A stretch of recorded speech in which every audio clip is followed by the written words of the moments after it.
তোলাবাজি ও নিগ্রহের অভিযোগে বড় পদক্ষেপ পুলিশের। গ্রেপ্তার হলেন ফেডারেশন অফ সিনে technician and workers of eastern ইন্ডিয়ার সভাপতি স্বরূপ বিশ্বাস।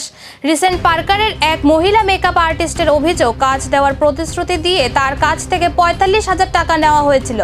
অভিযোগের তালিকায় রয়েছে তোলাবাজি, ভয় দেখানো, শ্লীলতাহানি, বেআইনি অস্ত্র রাখা এবং খুনের চেষ্টার মতো একাধিক জামিন অযোগ্য ধারা। বৃহস্পতিবার নিউ আলিপুর থানার পুলিশ স্বরূপ বিশ্বাসকে গ্রেপ্তার করে। গ্রেপ্তারের আগেই টলিগঞ্জ স্টুডিও পাড়ায় বিক্ষোভে ফেটে পড়েন বহু কলাকুশলী। লালবাজারে নিয়ে যাওয়ার সময় থানায় সামনে উঠে আসে চোর চোর স্লোগান।